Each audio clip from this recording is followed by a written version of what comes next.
Last week, I started a presentation looking at passages that are misunderstood.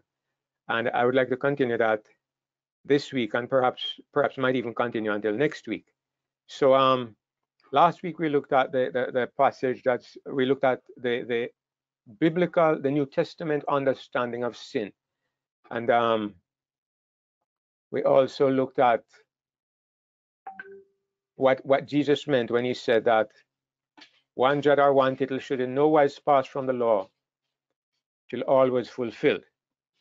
And for those who were not around last week, that message is up on YouTube. It's on the second YouTube channel. So if you didn't get it, then you can look at it. But this week I want to continue because there are quite a few passages that are misunderstood, especially in the light of how people regard the law. All of you, like me, well, most of us have come from a law-oriented background. Somebody said that it seems like I really love to talk about the law and all of that. But the thing is, it's because of my background. I suppose that people are not from this kind of background, you might not be so focused on the things that I've been trying to share. But I'm understanding more and more clearly how one of the greatest obstructions to the message of Christ and his righteousness is a legal mindset, is a mind that is oriented towards the law. Now, I'm not against the law, but I'm against the law orientation. I'm against the idea that we are still governed by the law, we are still under the law, that the law is a central thing in the universe. I believe that this kind of mindset prevents people from understanding what Jesus Christ did, what God did for us through Jesus Christ. So if Jesus is to be the center of our message, then the law has to always keep coming into the picture, because the law is the great obstacle.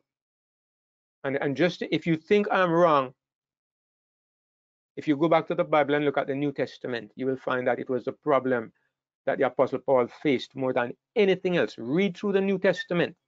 Read through the writings of Paul and the Acts of the Apostles, and you'll find that the great enemies were not the Romans. The Romans, yes, the Romans were an instrument for killing some of the Christians, but the great enemies were the commandment-keeping Jews. They are the ones who created a problem in the early church.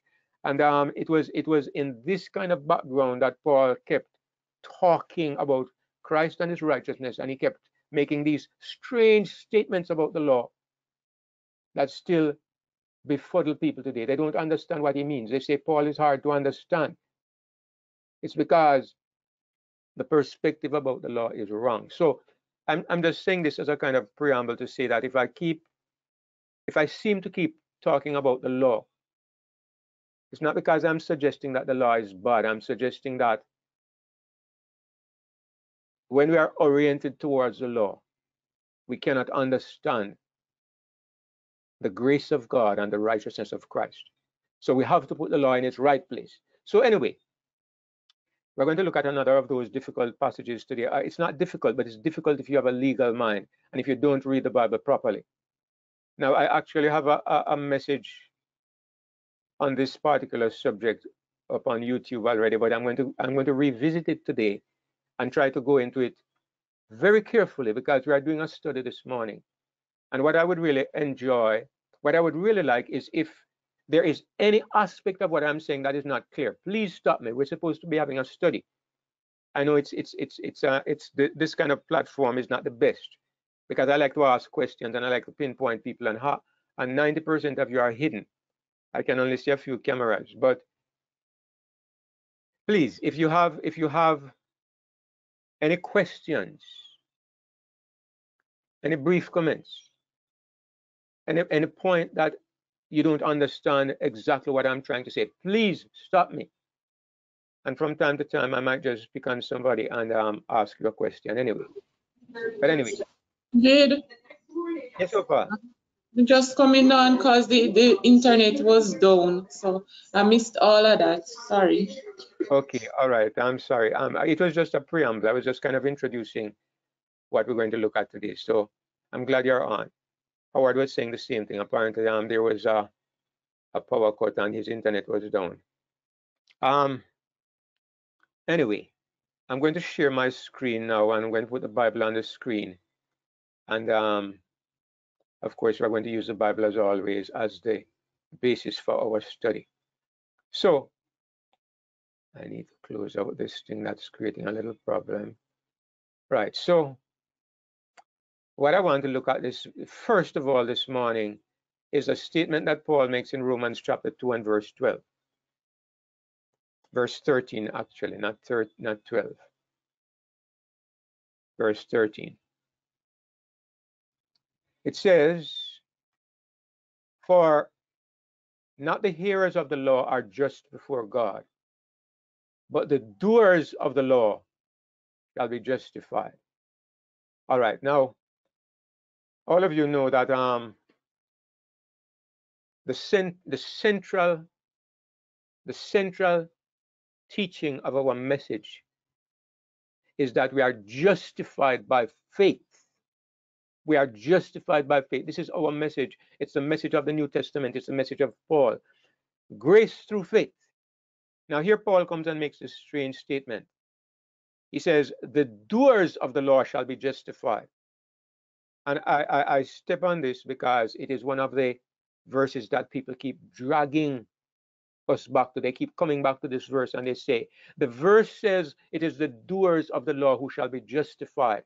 Therefore, we're not justified by faith alone. One of the questions I encountered early on in my experience as a Christian, where I mean, I saw where some of the teachers in the church would ask the question, are we justified by faith alone? They would add the word alone, because nobody can deny that we are justified by faith, but they add the word alone. And I came upon this confusing idea very early on that we're not justified by faith alone, but we are justified by faith if we keep the law. In other words, keeping the law has a part to do with being justified. And it did create some confusion in my mind for quite a number of years. Today, I'm very clear. I'm very clear in my mind. We are justified by faith alone, faith only. Keeping the law has nothing to do with justification, period. And I will resist and stand against anybody who says anything else. Justification is God's gift. It is God's grace, and our keeping of the law has nothing to do with it. So why does Paul say, why does Paul, the great apostle, the apostle of faith, why does Paul say the doers of the law shall be justified? It's right there before our eyes in black and white, or white and blue, as the case may be at this point. Why does Paul say this? And this is a beautiful opportunity for us to illustrate something. It is that proof texting when you're studying the Bible is a child's way of approaching the Bible. It's a way for children. It was my way at one point, right? But it's a child's method, because proof texting does not make you look at the context and the background and the broader argument of what is being said. And sometimes if you fail to do this, you are going to come to the exact opposite conclusion of what the person is saying. And in this case, that's what happens to many people. They say that Paul teaches that the doers of the law shall be justified. Now, let me show you the hypocrisy behind this, because when you go to Romans 3 and verse 20, just a few verses later, and in fact, I probably should change my view. Let me change my view and look at and put the two screens together, because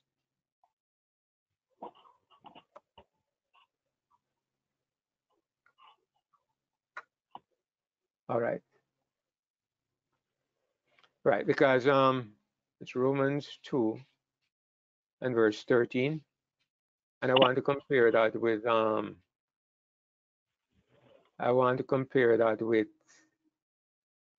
Romans 3 and verse 20. All right, look at what he says in Romans 3 and verse 20. In Romans 2 and verse 13, he says, the doers of the law shall be justified. In Romans 3, the next chapter, in verse 20, he says, by the works of the law, no flesh will be justified in his sight. Let me do that in the King James Version. By the deeds of the law, there shall no flesh be justified in his sight. Now, you can't look at these two verses and tell me that they are saying the same thing. In fact, they are saying the exact opposite. Chapter 2, and then you step over to chapter 3, and it says the opposite. Chapter 2 says, the doers of the law shall be justified. Chapter 3, verse 20, by the deeds of the law, no flesh shall be justified in his sight. The two verses seem to be directly contradicting each other. In fact, let me look at a couple of other verses also, not just Romans 3 and verse 20. Look at Galatians 3 and verse 11, and see what it says. But that no man is justified by the law in the sight of God, it is evident, for the just shall live by faith. No man is justified by the law. Romans 2 and verse 13. The doers of the law shall be justified. Galatians 3 and verse 11. No man is justified by the law. All right. So this alone, if there were nothing else, brothers and sisters, it would tell us that we're not reading something properly. There's something here that we need to examine more closely. Paul is not blatantly contradicting himself. The overwhelming evidence from the writings of Paul is that nobody is justified by the law. If you go back, we're in Galatians 3 and verse 11. No man is justified by the law in the sight of God. If you go back one chapter, if you go back to chapter 2, Galatians 2, and you go down to about verse 15, is it? Verse 16, it says, knowing that a man is not justified by the works of the law. No, a man is not justified by the works of the law. So how is Paul saying in Romans 2 and verse 13 that the doers of the law shall be justified? That is an anomaly. That is something strange in Paul's writings. That is not what Paul teaches or believes. And so what this says to us, brothers and sisters, is that there's something we're not understanding, and I agree. And that is what we're going to set out to examine here a little more closely. Why does Paul say this, and what does he really mean? Let me make a little more room on my screen here. So we just have mostly this one. This is what we're going to focus on. So first of all, let's go back. Let's go back to Romans 2 and verse 13. The doers of the law shall be justified. Then I'm going to go up to the verse that is just before this one, verse 12. This kind of gives us the clue as to what is going on. In verse 12, Paul says, for as many as have sinned without the law shall also perish without the law. And as many as have sinned in the law shall be judged by the law. So who is Paul referring to? He mentions two groups of people. One of those, he says, they have sinned without the law. And the second group, he says, they have sinned in the law. So there are two categories of people, and two ways or two conditions under which people sin. Some sin without the law, and some sin with the law or in the law. Who is he referring to? Let me step back a little bit and go to another passage from Paul so that we can kind of figure out what he's saying here. I'm going to go to another passage, which is 1 Corinthians 9, verses 20 and 21. 1 Corinthians 9, 20 and 21. And see, he uses a similar phrase. In verse 20, he says, and unto the Jews I became as a Jew, that I might gain the Jews. To them that are under the law, as under the law, that I might gain them that are under the law. So he's referring to the Jews here, and he speaks of them as people that are under the law. Then in verse 21, he says, to them that are without law, as without law. Who are these people that he's referring to as being without the law? Can somebody just quickly unmute your mic and just let me know? Who is he referring to when he says Gentiles? Thank you. I didn't get who that was, but thank you. So the two categories of people that he's referring to are the Jews and the Gentiles. And he refers to the Jews as those that are with the law or in the law or under the law, and the Gentiles as those who are without the law. So these are the two categories of people. And when we go back to Romans chapter 2, this is the first thing we need to understand. Paul is referring to two groups of people. He's focusing on two groups of people in trying to get us to understand. See, he refers in verse 12 again. Let's go back to verse 12. As many of us sinned without law shall also perish without law, and as many of us as have sinned in the law shall be judged by the law. Then in verse 14, that's the Jews, right? Then in verse 14, he speaks of the Gentiles. For when the Gentiles which have not the law, these are the ones who are without the law, they have not the law, they do by nature the things contained in the law. These having not the law are a law unto themselves. What he's talking about are people who don't have the law. They have no knowledge of the written law, of the spoken law, of the law of God. But there's something in their nature that gives them an awareness of right and wrong. In other words, they have a conscience, and the conscience directs them in right and wrong. And these have an awareness based on their conscience of what they should do and what they shouldn't do. Now, in the middle of it, Paul has this strange statement. Not the hearers of the law are just before God, but the doers of the law shall be justified.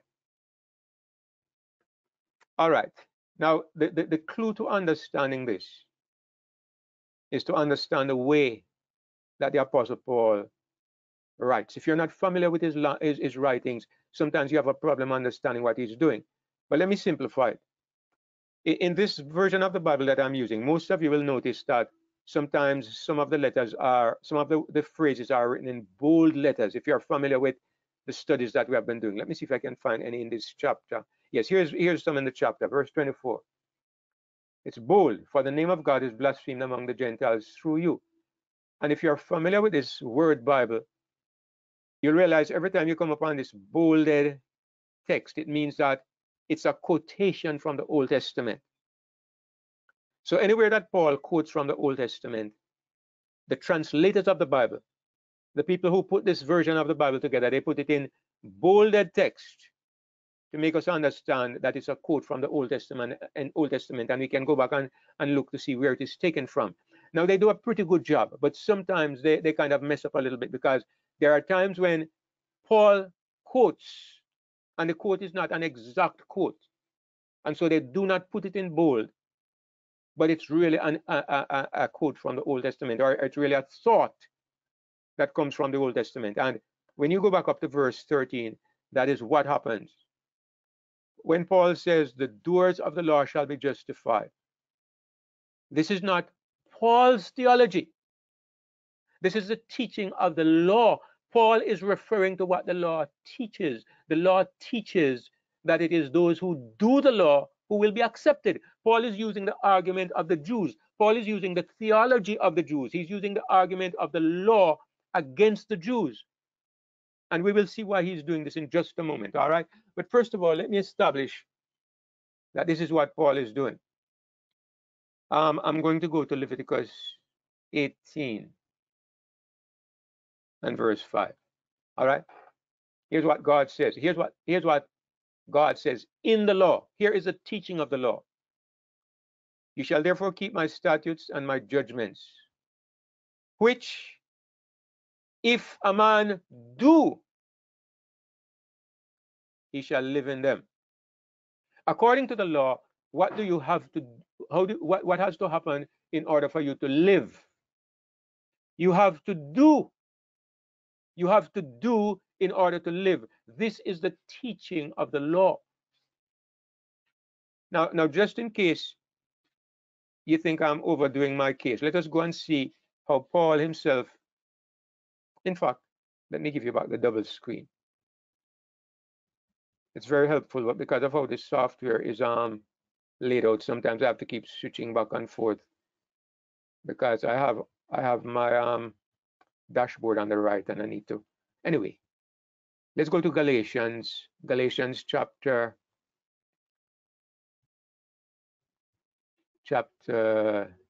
3. Galatians chapter 3. And look at what it says here. Paul is quoting from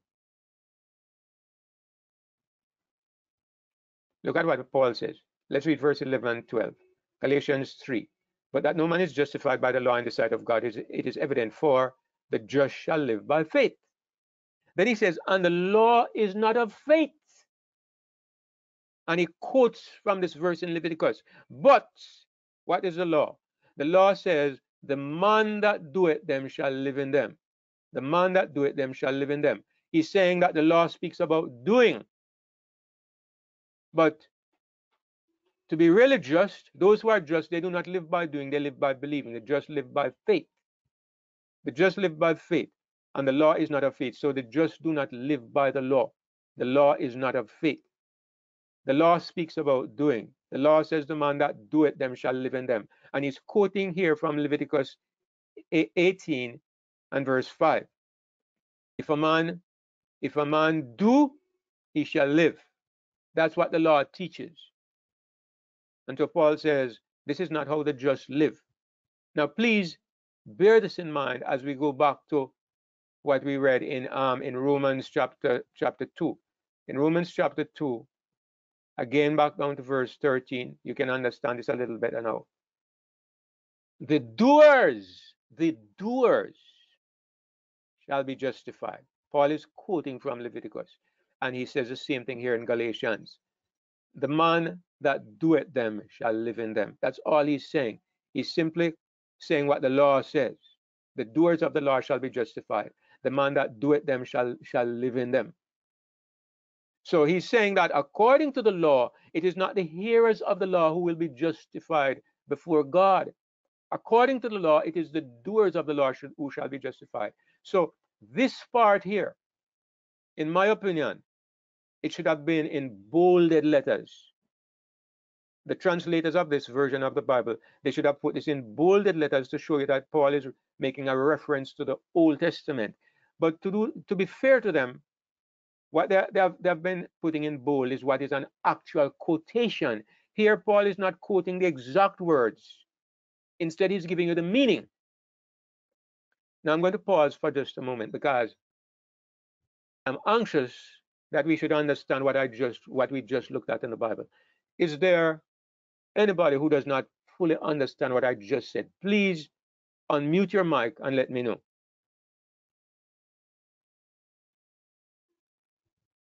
Clear as day. Thank you, Brother Arthur. All right. We have 84 people and everybody seems to understand. I am praising the Lord because that is good. If we have 84 of us and we all understand what we just went through, then I can say thank God. So I want to add something. Maybe you should clarify a bit what you mean by justification, because one idea is that, well, if you receive the Spirit of God and you are of faith, you actually will naturally do those things. So one might say that you cannot be justified if you have faith, but your works look like you are from the world. So maybe you should just clarify what you mean by justification. Why is that so special? thank you very much, Claudia. That's a very, very good point, and I appreciate it because that's exactly what people say, and that's exactly what we need to do. Clarify what we mean by justify. Now, the word justify, as you can tell, is a legal word. It's a legal term because it comes from the word just or justice. It's related to those words. And justice, as you know, is a legal term, as I said. And when is a criminal justified? If I ask you this question, when is a criminal justified? That can help to clarify the question, because a criminal is not justified when he goes out and begins to live a holy life. A criminal is justified when he comes before the judge and the judge says, not guilty. In that instant, he's justified. What he does afterwards is not justification. It has nothing to do with justification. Justification is the moment when you are declared to be just. So that is the real issue. Does a person become just when he begins to do good, or does a person become justified? Does he become innocent and blameless the moment he receives Jesus Christ, the moment he believes? That is the million-dollar question. And those who try to add what you do, they are destroying the work of Christ. They are saying that what Christ did is not enough to make you acceptable to God. That's the point. It is what makes me acceptable in the eyes of God. Now, if justification was not simply faith, then the thief on the cross could not be saved, because the thief on the cross, he died as a criminal. And for all we know, he never did one good thing after he accepted Jesus. He ended up in jail. I suppose you could say that he did one good thing when he said, Lord, remember me when you come into your kingdom. Then you could say that all we need to do to be saved is that we need to say, Lord, remember me when you come into your kingdom. The point is, faith is what made Jesus say to this thief, you will be with me in paradise. And faith is the only basis on which we are acceptable to God. Justification, in simple terms, means the basis on which God says, I accept you. And if it were by works, as I say all the time, and I love to say, then the strong would live and the weak would die. And if it were by education, the educated would live and the ignorant would die. And if it were by wisdom, the wise would live and the stupid would die. But it is by grace through faith. And even a fool can believe. Praise the Lord. Bless Jehovah. Hallelujah. So, this is what Paul is saying when he says that. Brother David. Yes, brother. Is it brother Ayai? Yes. Can I add something to what you just said? Sure, go right ahead. Okay. To add to this, in Luke chapter 18, Jesus was talking about two men who went to the temple to pray. Yes. And one said, I thank you that I'm not like the other man. I pay my tithe and I do this and I do that. And the second one, Jesus said that he didn't even dare to raise his eyes, but he said, Lord, what did he say again? Be merciful to me as sinner. Have mercy on me. Have mercy on me, sinner.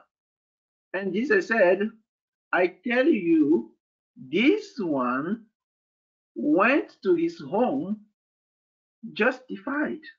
Yes. He didn't do anything. He has recognized his situation, and to say he accepts that he is a sinner and he asks for forgiveness, and God said, okay, you are justified. So it has nothing to do with what he done. He abandoned himself to the mercy of God. Bless Jehovah. The best thing to do. Abandon yourself to the mercy of God and leave yourself out of the picture and say, let your goodness do what it needs to do. And that is it. At that moment, God justifies the person who can say, I threw myself into your arms. That's all. So, Paul is not saying that. I want to ask something more. Is there a verse in the Bible that clarifies for us that justification is synonym with acceptance of God towards man? Or is just something you can get out of the context? Well, at the moment, I can think of the context. Maybe if I think about it, maybe I'll find a verse, but it's not at my fingertips at the moment. But the context, of course, makes it clear. Brother David. Yes, Brother Arthur. The example my brother just used regarding the thief on the cross and even the publican is a perfect example as to what constitutes justification. Yes. Christ made it absolutely clear what it is. The thief on the cross never did anything. All he did, he thrust himself in the arms of Yeshua.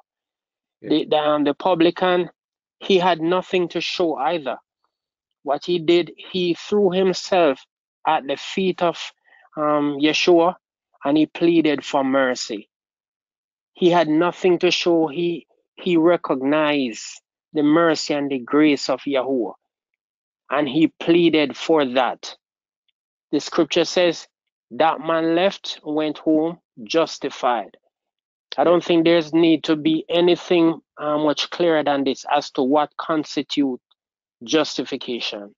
Yes, I know that Sister Claudia is very familiar with it. I think she's wondering, is there any verse that you can give people who tend to be intransigent, because people tend to be like that when it comes to this topic, and I can understand. I know that most of us, and this is where I am, I love to reason about the scriptures. I am becoming less and less focused on the proof text, because the proof text is a form of legalism, but I understand why it's helpful. I understand, you know. But when you look at all the statements about justification in the Bible, the conclusion is impossible to miss. You can't miss the conclusion. It has nothing to do with what you do.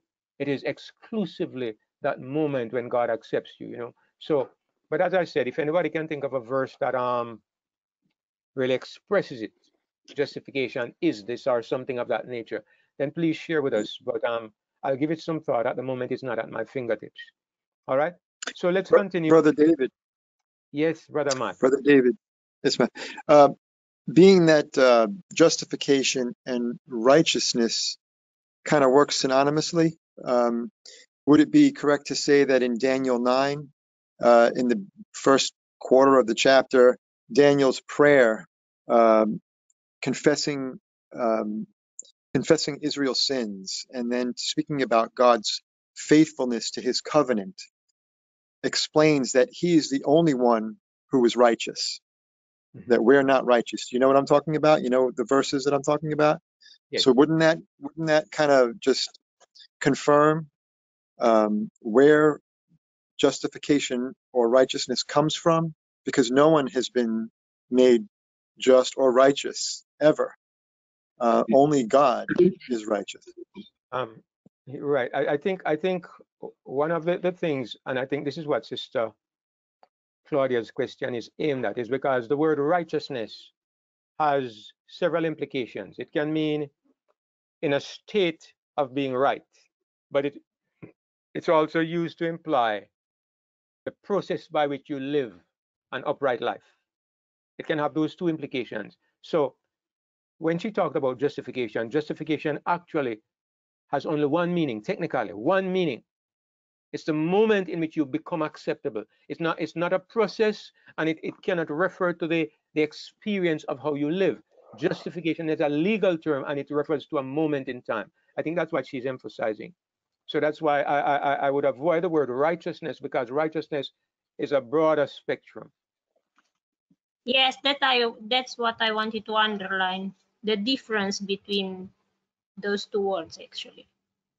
All right. Yes, I kind of figured. So thanks for the question, and thanks for all the comments. Now, let me go a little further with this this verse and this passage, just to highlight what we already said, that Paul is talking about Jews and Gentiles. What is he really doing in this passage? There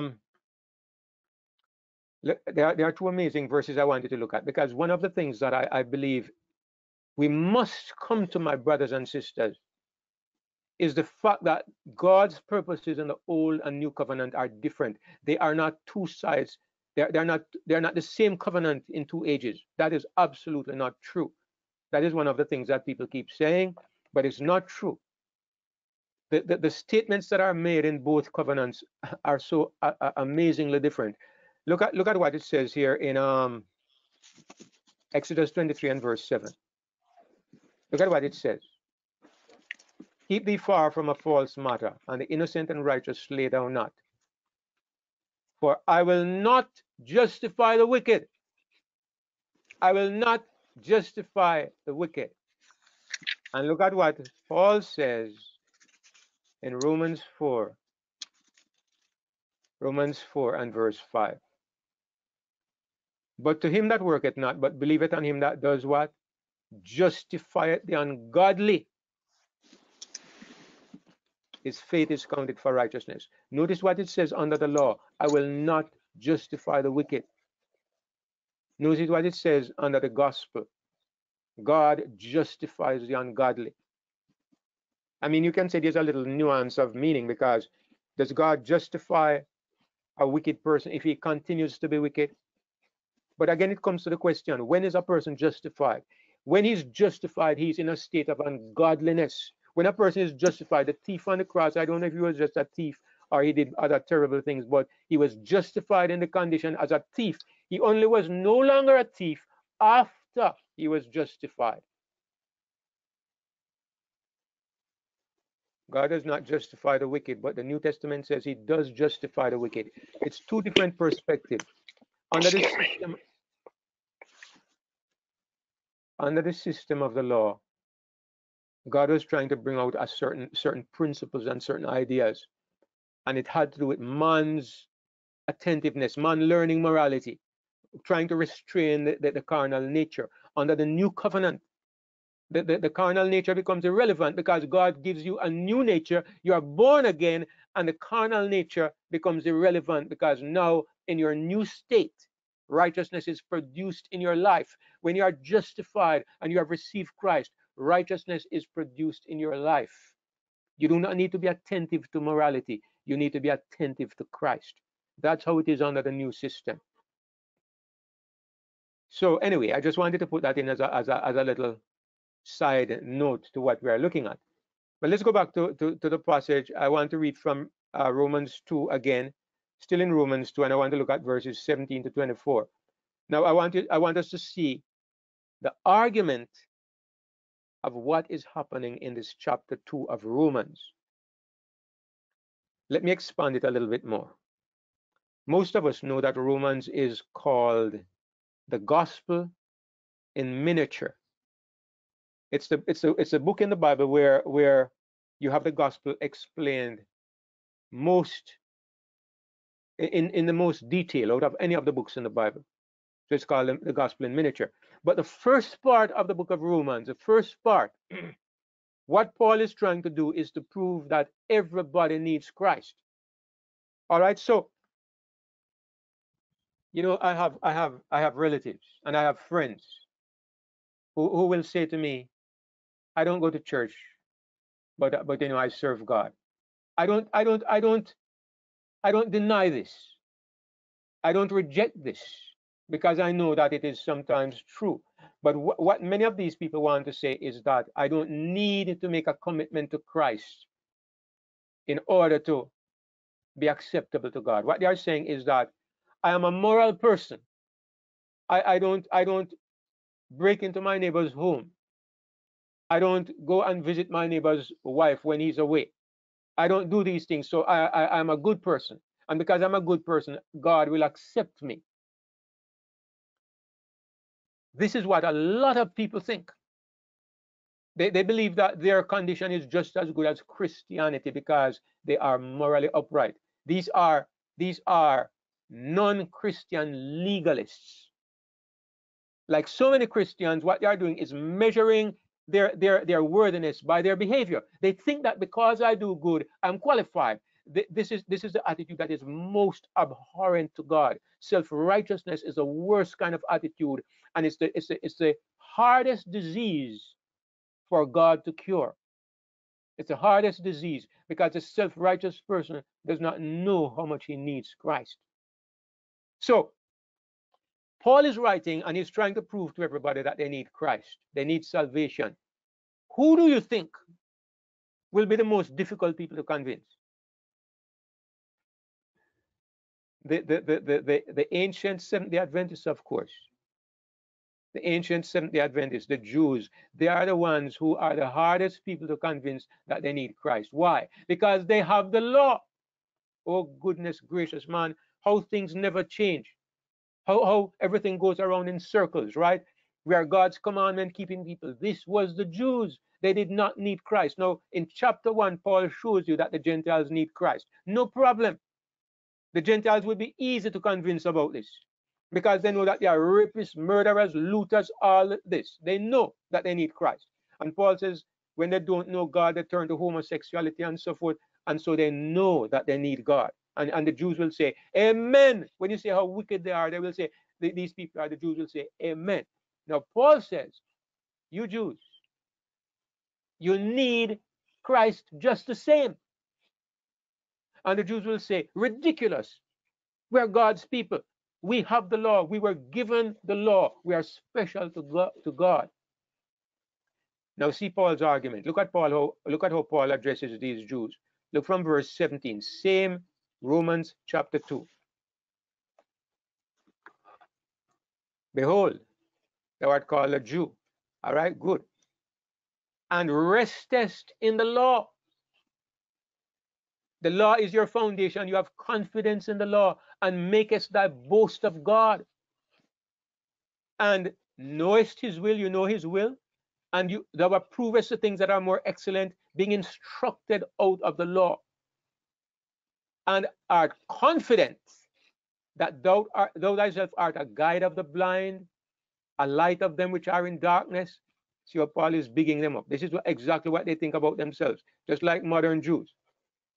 An instructor of the foolish, a teacher of babes, which has the form of knowledge and of the truth in the law. Thou therefore that teachest another, teachest thou not thyself? Now he comes down to the crux. He says, you hypocrites, you have the law. Are you keeping the law? Thou that preachest a man should not steal, dost thou steal? Thou that sayest a man should not commit adultery, dost thou commit adultery? Thou that abhorrest idols, dost thou commit sacrilege?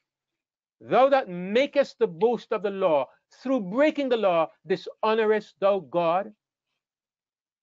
For the name of God is blasphemed among the Gentiles through you. What is he trying to tell these Jews? You have the law, but you do not keep the law. It has become, I like to do this, right? I've been doing this on Facebook a bit these days. Not because I want to create trouble, but because I want to get people to look at themselves. When these, well, Adventists mostly, right? Adventists, Seventh-day Church of God, Shepherd Rod, whatever they are, they all jump in and they start to beat me with the law. And I always ask, I've been asking this question recently. I say, do you keep the law? Goodness me, there's a deafening silence. Nobody will answer the question. They refuse to address the question because they themselves will tell you that the law reaches to the deepest parts of the heart and of the mind. Do you keep the law? Because the point is, as James tells us, if you keep the whole law and yet you offend in one point, you are guilty of all. So you make your boast of the law. You rest in the law. You claim to be a teacher of the blind, a guide of those in darkness. Do you keep the law that you are promoting and boosting? And nobody can come and say, yes, I do. And I point out when Jesus was asked, when Jesus could say, which of you convinced me of sin? These people, they boast in the law, but they do not keep the law. And this is what Paul is saying to these Jews. And the point he's making is, here's the point. Doesn't it occur to you that this way of salvation ain't working? Doesn't it occur to you that you need something else? Because his point is, you need Christ and the Gentiles need Christ. You condemn the Gentiles, you need Christ too. Brother David. Yes, Brother Arthur. Can I say something? Sure, go ahead. There's something I've observed with those who continue to harp on the law, and they would sometimes make false allegation that we're promoting that the law should not be kept. There's one thing that is symptomatic of all of these individuals. They all travel with a pruning knife, and every day they seems to be pruning away, and they can never stop pruning. Every day they have another thing to prune off the corrupted tree, and they seem not to get it that it doesn't work and it cannot work. Yes. But as hard as we try, It's like it's the hardest thing to get in the cranium of Seventh-day Adventists, especially. Yes, unfortunately. The thing is that I'm going to tell you, it's not Seventh-day Adventists and it's not Jews. That's not the issue. You know what the issue is? It's human nature. When you take any human being and you make him believe that he has a divine right, whether it's a Jew, an Adventist, a Baptist, a Jehovah's Witness, anybody that you give that false idea that he's special because God has put him in a special place, because he himself has some qualities, some ability, you are destroying that person. So the unfortunate thing is that it happens to have fallen upon Adventists and a few other people as well, Jehovah's Witnesses and a few others, right? But the thing is, we feel it acutely because we are in that Adventist environment, and they are in this condition, just as the Jews were in that condition. The only cure for this is to recognize I am nothing and I need Christ, and everything that I have and that I am is a gift. Why do you boast in another man's gift? If you boast about the man. Boast about the man. That is why the law has to be knocked off the pedestal, because the law gives you room to say, I have done this, I have achieved. When it is Christ in you, why do you boast when Jesus has done it? Why do you take unto yourself his glory? This is why it must be by grace through faith, as Paul says, that the glory may belong to God.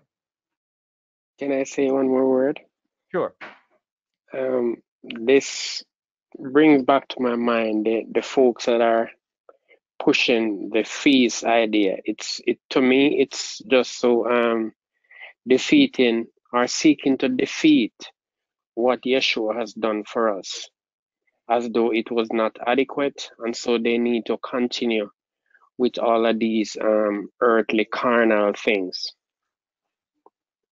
Yes, it's a misunderstanding of the covenants. It's a misunderstanding of the place of the law and the purpose of the law.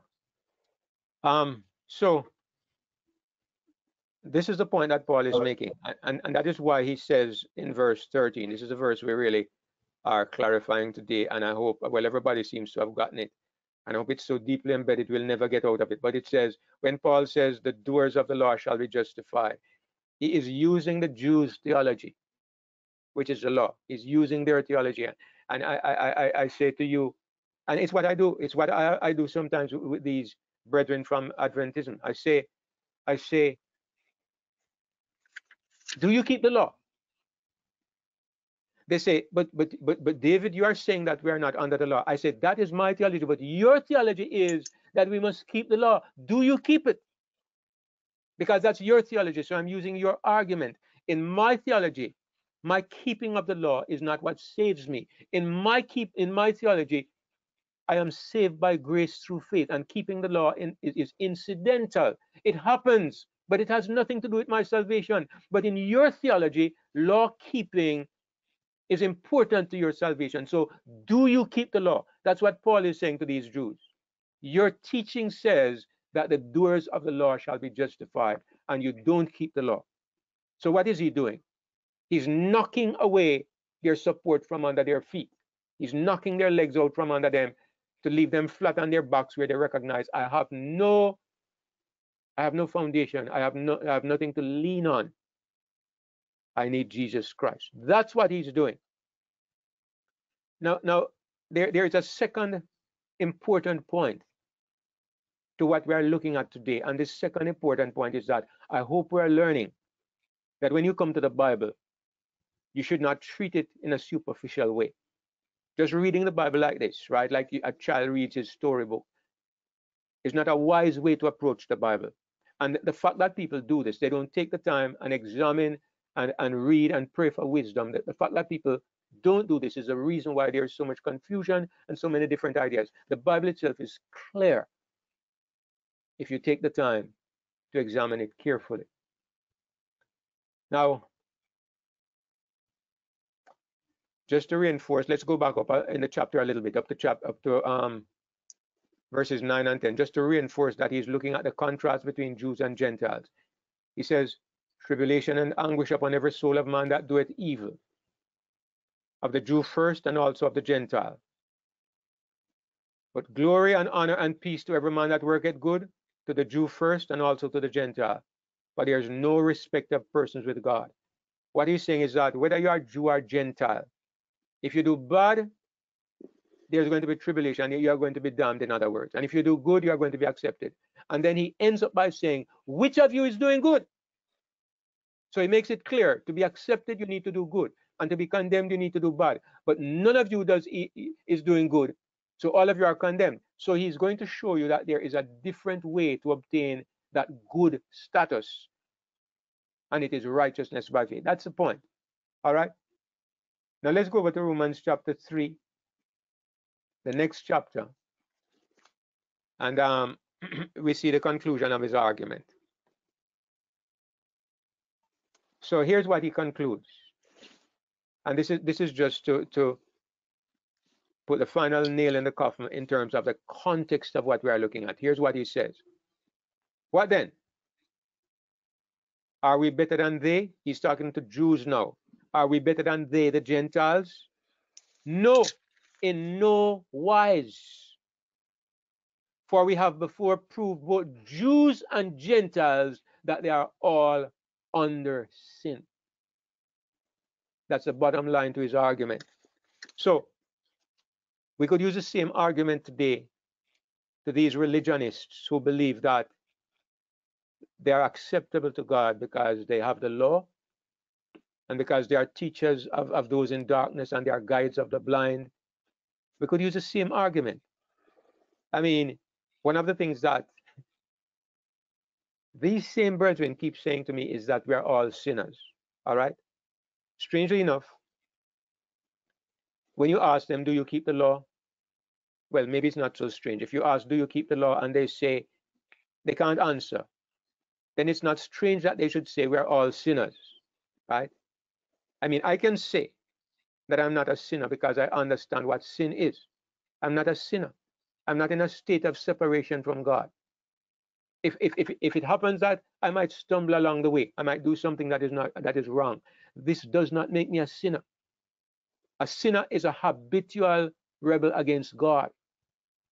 When I'm in a family and I happen to step outside of the pattern of that family, it does not make me lose my identity. It simply means that I've acted out of character. But I don't lose my identity. I'm not a sinner. But here's what Paul says. We have proved, Jews and Gentiles, that all are under sin. And I could say the same thing to those who are trying to find God through the law. You are under sin, and you will never be otherwise, because Paul says those who are under the law are cursed. Those who are of the works of the law are cursed. And the curse is that you're under sin as long as you live. So the man out there who has never made a commitment to God, the man who is a drunkard, a murderer, a liar, a thief, a blasphemer, he is a sinner. And so are you. If you are seeking God, expecting to be accepted by keeping the law, because you never have done it from the day you were born. So Paul says, we have proved that everybody is under sin, Jew and Gentile. And then he goes on now to quote from the law. Look at this next passage here. These next few verses. You notice all of them are in bolded letters. Write down. Everything is in bold. And why is it? Because he's quoting from the Psalms, most of them. He says, we have proved, both Jews and Gentiles, that they are all under sin. As it is written, and now he's quoting from Psalms, there's none righteous, no, not one.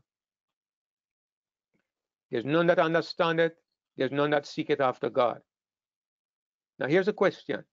I'm going to ask you the question before Paul asks the question. Who is these verses referring to? I wouldn't mind if somebody can give me an answer to this question. These verses are written in the book of the Psalms. To The whom? Jews. Thank you, Brother Frederick. Thank you. Because the Psalms were not written for Gentiles. They were written by David and by Asaph. And they were written to the Jews. So when it says there's none righteous, no, not one, is not speaking about people who are Gentiles. There's none that understand it. There's none that seek it after God. They're all gone out of the way. They are together become unprofitable. There's none that do it good. No, not one. It's like I could say to these folks, which of you keeps the law? No, not one. That's what I would conclude. Their throat is an open sepulchre. With their tongues they have used deceit. The poison of asps is under their lips. Whose mouth is full of cursing and bitterness. Their feet are swift to shed blood. Destruction and misery are in their ways, and the way of peace they have not known. There's no fear of God before their eyes. And see what Paul says next. Now, we know that what things soever the law saith, it said to them who are under the law. Just like Brother Frederick says, this is talking to Jews. This is what is written in the law. Now, just to explain a little bit. Some of us, when he talks about the law, we might think that it's talking about the books of Moses. Or it might talk about what came at Mount Sinai. But in the New Testament, the word the law, it refers not just to the books of Moses and not just to the books, the writings that came at Mount Sinai. Many times it refers to the entire Old Testament scriptures. Jesus uses it that way. Paul uses it that way. And other writers. So this is what Paul is saying. Now we know, we Jews know, we Christians know that whatever the law says, it is speaking to those who are under the law. And the people who were under the law were the Jews. So these words that were written in Psalms, they are written to the Jews. Why is this written to the Jews? Look what Paul says next. That every mouth may be stopped, and all the world may become guilty before God. Now when he says every mouth, and when he says all the world, do you think he's focusing on Jews or Gentiles mostly?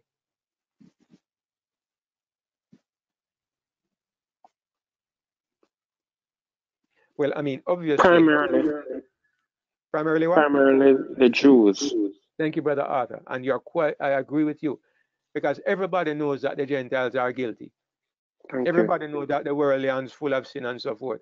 The people who have a problem are the religious people. And so Paul says, the people who are under the law is speaking to you so that your mouth can be stopped and you can know that you are guilty before God. So that's his point. And that is why he said earlier on in the previous chapter, back to our starting verse, because this has brought us to the end of our time and the end of the study. Back to our starting point. For not the hearers of the law are just before God, but the doers of the law shall be justified. So that's the context of this verse. And I hope that based on what we have looked at this morning, you understand it perfectly now. And so the next time somebody brings up this verse, because it's one of the verses they like to go to, because they think it's an unopposable verse. But once you understand the context, it becomes clear that it is saying the exact opposite of what these folks understand it to be saying. Brother David? Yes, Brother Cliff. Real quick, do you think that Deuteronomy 6:24 is similar to Romans 2:13 that you're talking about? I agree with you. I agree with you, Cliff. And let's just look at it quickly, because it says it has the same thought. The wording is a little different, which is why I didn't go there. But it has the same thought. It says, and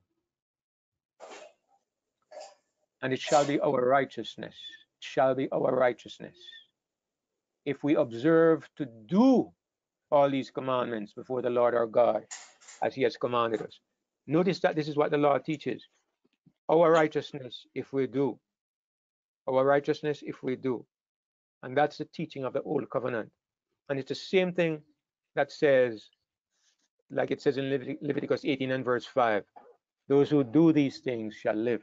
It's the same thing, So thank you, Brother Cliff. I agree.